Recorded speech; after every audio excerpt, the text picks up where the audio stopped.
நேயர்கள் அனைவருக்கும் வணக்கம். இந்த பதிவுல நம்ம இப்போ என்ன பார்க்க போறோம் அப்படின்னா, பிரஞ்ஞை live in the present, live in the moment, சஞ்சிதம், சஞ்சிதம், பிரார்த்தம், ஆகாமியம். இப்படி 3 வார்த்தைகள் உண்டு. சஞ்சிதம் அப்படின்னா பாஸ்ட், முன்வினை. பிரார்த்தம் அப்படின்னா பிரசன்ட். ஆகாமியம் அப்படின்னா அடுத்து வரக்கூடிய ஃபியூச்சர். என்னன்னா, தீதும் நன்றும் பிறர் தர வாரா. நல்லதோ கெட்டதோ நம்ம அட்ராக்ட் பண்ணக்கூடியதான். இப்போ இப்போ ஒரு விஷயம் நடக்குன்னா அது முன்னாடி நம்ம போட்டு வச்சிருக்கிறோம். அதுதான் அட்ராக்ட் பண்ணுது. இப்போ என்ன நடக்குதோ அதுதான் ஃபியூச்சர்ல நடக்கும். ஓகே. இப்போ முன்னாடி பாசிட்டிவ் தாட்ஸை போட்டு வச்சிருந்தீங்க அப்படின்னா இப்போ அது பாசிட்டிவா நடக்கும். இப்போ பாசிட்டிவா போட்டு வச்சிருந்தீங்கன்னா அது அடுத்து பாசிட்டிவா நடக்கும். முன்னாடி நெகட்டிவா இருந்தா இப்போ நெகட்டிவா நடக்கும். நெகட்டிவ் அடுத்து இதே தான் அடுத்து ரிஃப்ளெக்ட் ஆகும். ஓகே. ஸோ அப்போ இந்த பிரசன்ட்ல நீ எப்படி இருக்கிற, என்ன வைப்ரேஷனை எமிட் பண்றங்கிறதா இம்பார்ட்டன்ட். பிரசன்ட்ல சந்தோஷமா இருந்தா ஃபியூச்சர்ல சந்தோஷமா இருக்கும். கண்டிப்பா ஃபியூச்சர்ல சந்தோஷமா இருக்கணும் அப்படின்னா முன்னாடி சந்தோஷமா இரு. இதுதான் லிவிங் இன் தி கான்செப்ட். ரொம்ப simple. Like attracts like. Positivity attracts positivity, negativity attracts negativity.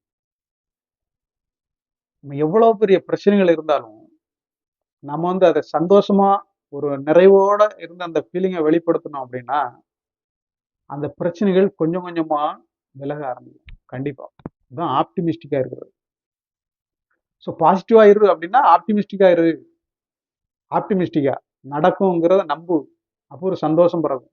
அப்படி ஆனந்தமா இரு, சந்தோஷமா இரு. ஸோ அது ஒரு பாசிட்டிவிட்டியை அட்ராக்ட் பண்ணி கொண்டு வரும். எல்லாமே நம்முடைய மைண்ட் செட்டை பொறுத்து தான். நம்ம மைண்ட் செட்டு தான் சிச்சுவேஷனை தீர்மானிக்கிறது, நமக்கு நடக்கக்கூடியது. இப்போ ஒரு எக்ஸாம்பிள் பார்த்தோன்னா, ஒரு பர்சன் இருக்கிறாரு.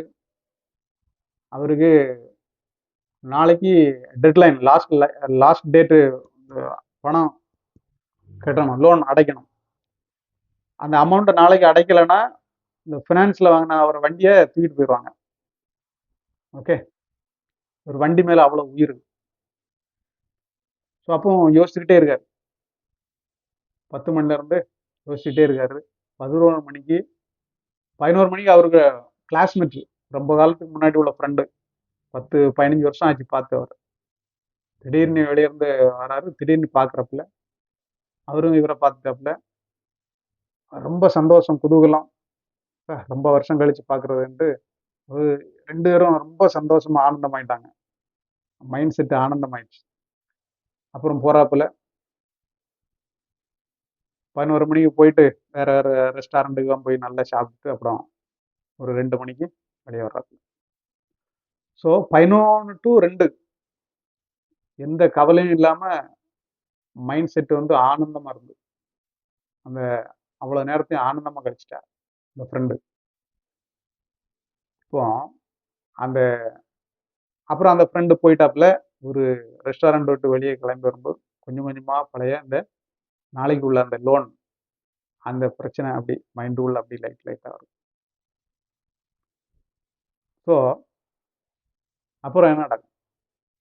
மைண்ட் செட் அப்படி மாறிடுச்சு. ஸோ அவ்வளோ கடன் பிரச்சனை இருந்தாலும் இந்த 11 to 2 இவ்வளவு சந்தோஷமா இருந்திருக்காப்புல. அந்த 11 to 2 அந்த கடன் இருக்கதானே செய்யுது, இந்த லோன் பிரச்சனை இருக்கதானே செய்யுது. ஆனா மைண்ட்ல அது வரல. ஸோ அது மாதிரி சினிமாவுக்கு போறோம். ஃபிலிம் நல்ல ஒரு ரிவ்யூ நல்லா வந்துருச்சு. அப்படி அந்த படத்துக்கு முன்கூட்டியே ரிவ்யூ, மற்றவங்க மூலயமா ரிவ்யூ நல்லா இருக்குது அப்படின்னோம்னா, அல்லது பிடித்தமான தலைவர் படம் அப்படின்னா ஒரு மைண்ட் செட்டு ஒரு சந்தோஷமான மைண்ட் செட்டா போகும். ஓகே. சந்தோஷமான மைண்ட் செட்டா போவோம். அந்த படம் ஓரளவு கொஞ்சம் இதா இருந்தாலும் கூட அந்த மைண்ட் செட்டை மாத்தி ஒரு நல்ல இன்ட்ரெஸ்டிங்கான அந்த மூடோட பார்த்துட்டே இருக்கும் இல்லையா? அதான் மைண்ட் செட். ஸோ அந்த உங்களுடைய மைண்ட் செட் எப்படி இருக்குதோ அது வந்து அடுத்து அந்த ஃபியூச்சரை தீர்மானிக்கும் அப்படிங்கிறாங்க. எவ்வளவு பிரச்சனை இருந்தாலும் நீங்க பாசிட்டிவா இருந்தா போதும், ஆப்டிமிஸ்டிக்கா இருந்தா போதும். ஓகே, இப்போதைக்கு சந்தோஷமா இருப்போம். அது கடன், அது தீரும், எப்படியாவது தீரும்.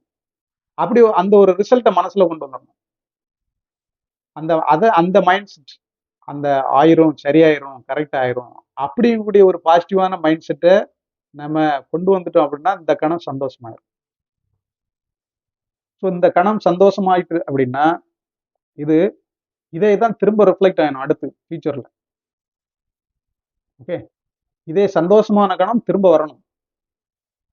ஸோ என்ன வைப்ரேஷன் எமோஷனை நீ போடுறியோ அது திரும்ப ரிஃப்ளெக்ட் ஆகணும். ஸோ எப்படி ப்ராக்டிஸ் பண்ணணும் அப்படின்னா, எது மாதிரிப்பட்ட எந்த பிரச்சனை இருந்தாலும் நான் சந்தோஷமா இருப்பேன், நிறைவா இருப்பேன் அப்படின்னு ஒரு டிட்டர்மினேஷன் எடுத்துட்டு ஃபர்ஸ்ட் ஒரு மணி நேரத்துக்கு ஒரு 5 நிமிஷம் சந்தோஷமா இருப்பேன் அப்படின்னு ஒரு மன நிறைவோடு இருக்க பழகணும் இந்த ப்ராக்டிஸ். ஓகே, ஸோ இப்படி ஒவ்வொரு மணி நேரத்துக்கு ஒரு 5 நிமிஷம் அப்படி ஸ்கேட்டர்டா இருந்துட்டே இருந்தேன்னா அப்புறம் அந்த சந்தோஷம் அடுத்த 5 நிமிஷத்தை அப்படி இழுத்து கொஞ்சம் கொஞ்சமாக கொண்டு வரும், சந்தோஷமா இழுக்கும்.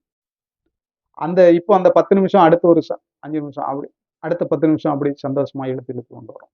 ஸோ இப்படிதான் லைக் அட்ராக்ட்ஸ் லைக். ஸோ நம்ம ஆப்டிமிஸ்டிக்கா இருந்துட்டோம், பாசிட்டிவா இருந்துட்டோம் அப்படின்னா ஃபியூச்சர் வந்து நமக்கு சாதகமா இருக்கும் கண்டிப்பா. ஏன்னா நீ மன நிறைவை எமிட் பண்ற. ஓகே, மன நிறைவு தான் அந்த ஃபீலிங், அந்த வைப்ரேஷன் தான் உன்கிட்ட இருந்து வெளியே வருது அப்படின்னா உனக்கு மன நிறைவு நடக்கக்கூடிய நிகழ்ச்சிகள் தான் அடுத்து நடக்கணும். அதான் பிரபஞ்ச விதி, அதான் சயின்ஸ்.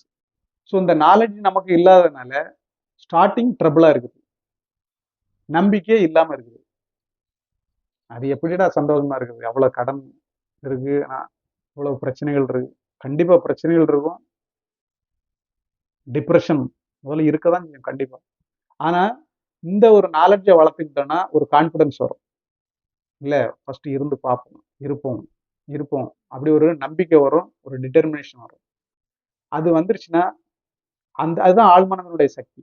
அந்த ஆழ் மனசு வந்து உன்னை இருக்க வைக்கும், அந்த பாசிட்டிவிட்டியை அட்ராக்ட் பண்ணும். கொஞ்சம் கொஞ்சமா முதல்ல கஷ்டம்தான் கொஞ்சம், அப்புறம் கொஞ்சம் அது பெரிய பெரிய பெரிய அப்புறம் வந்து நாள் ஃபுல்லாவே சந்தோஷமா இருக்கக்கூடிய ஒரு சூழ்நிலை வரும். அந்த சந்தோஷம் இன்னொரு சந்தோஷத்தை அட்ராக்ட் பண்ணிட்டு இருக்கும். ஸோ இன்னைக்கு உள்ள சந்தோஷம் அடுத்த சந்தோஷமா, அடுத்த நாளையும் சந்தோஷமா எடுத்துட்டு வரும். ஸோ இப்படி ப்ராக்டிஸ் பண்றது தான் சந்தோஷமா இருக்கிறதுக்கான வழிமுறை. இதுதான் live in the present, live in the moment அப்படின்னு சொல்றாங்க. அது கடனை எப்படி தீக்குது அது பிரபஞ்சத்தினுடைய வேலை, அது அபண்டன்ட். ஓகே, அதுக்கு ஏகப்பட்ட வழிகள் இருக்கு, அதுக்கு தெரியும். ஆனா உனக்கு ரிசல்ட் தான் முக்கியம். நான் நிறைவோட இருப்பேன் அப்படிங்கக்கூடிய ரிசல்ட்டை நோக்கணும். ஓகே, சந்தோஷமா இருப்பேன். ஸோ அந்த ஒரு டிட்டர்மினேஷன் மைண்ட் செட் வந்துருச்சு அப்படின்னா பிரபஞ்சம் அதுக்கான வழிகளை பார்த்துக்கும். ஸோ இவனை சந்தோஷமா ஆக்குறதுக்கு, சந்தோஷமா நிறைவோட இருக்க வைக்கிறதுக்கு என்ன ப்ராசஸ், என்ன வழிமுறைகள் அப்படிங்கிறத பிரபஞ்சம் ஹேண்டில் பண்ணும். அதுக்கும் நமக்கு சம்பந்தம் கிடையாது. நமக்கு அந்த உணர்ச்சி, அந்த எமோஷன், அந்த வைப்ரேஷன் அதுதான். அது ஆப்டிமிஸ்டிக்கா இருக்கணும். பாசிட்டிவிட்டி பூத்து குலுங்கணும்.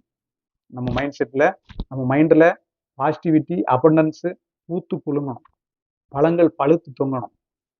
அப்பதான் அது அடுத்து பாசிட்டிவிட்டி எடுத்து வரும், அடுத்து நல்ல கனிகளை, சிறப்பான கனிகளை எடுத்துட்டு வரும். ஓகே, லைஃப் வந்து ரொம்ப சந்தோஷமா ஆனந்தமா ஃப்ரூட்ஃபுல்லா இருக்கும். ஸோ இந்த ஞானம், இந்த நாலேஜ் இருந்தாதான் நம்ம வந்து ட்ரை பண்ணுவோம். இந்த நாலேஜ் இல்லாம இருக்கிறதுனாலதான், ஏன்னா இயற்கை வந்து அவங்க கொடுக்கல. ஏன்னா முன்னாடி கர்ம வினைகள் வந்து மைண்ட்ல நிறைய நெகட்டிவிட்டிஸ் இருந்துகிட்டு இருக்கு. அது வந்து ஒன்னு செய்ய விடாம நெகட்டிவிட்டிஸ் தான் அட்ராக்ட் பண்ணும். ஓகே, அதுதான் காரணம். அதை நம்ம புரிஞ்சுக்கிடணும். இப்ப இந்த நாலேஜ் இல்லாதவங்க அந்த கொஞ்சம் லோ லெவல்ல இருக்கக்கூடிய என்ன பண்ண, வா அந்த கடன் பிரச்சனையை மறக்கணும் அப்படின்ட்டு சரக்கு அடிச்சுட்டு மட்டையாயிருக்கு. அது ஒரு கன்ஸ்ட்ரக்டிவான வேயா? அது வந்து என்ன செய்யும், மேலும் மேலும் பிரச்சனைகளை தான் கொண்டு வரும். ஸோ பிரச்சனைகளை கண்டு பயந்து ஓடக்கூடாது. பிரச்சனைகளை கண்டு பயந்து ஓடக்கூடாது. அது பின்னாடி துரத்திக்கிட்டே இருக்கும். ஸோ இது மாதிரிப்பட்ட ஒரு பாசிட்டிவ் மைண்ட் செட்டை வளர்ந்துக்கணும். பாசிட்டிவ் மைண்ட் செட்டை வளர்த்துக்கிட்டீங்கன்னா, ஆப்டிமிஸ்டிக் மைண்ட் செட்டை வளர்த்துக்கிட்டீங்கன்னா, அது உன்னுடைய பிரச்சனையை சால்வ் பண்ணும். கண்டிப்பா ஆட்டோமேட்டிக்கா சால்வ் ஆயிடும். அது யூனிவர்ஸ் சப்கான்ஷியஸ் மைண்ட் வந்து அதை பார்த்துக்கணும். Subconscious mind is nothing but universe. Universe தான் சப்கான்ஷியஸ் மைண்ட். சப்கான்ஷியஸ் மைண்ட் தான் யூனிவர்ஸ். ஸோ ஆழ்மனதுக்கு அவ்வளோ சக்தி இருக்கு. ரைட்டா? அது அதனுடைய வேலையை பார்த்துக்கணும். நீ உன்னுடைய வைப்ரேஷன், உன்னுடைய மைண்ட் செட்டை எப்படி வைக்கணுங்கிறத matter. Okay, be positive always, be optimistic always. Okay, have abundant mindset always. Okay, live in the present.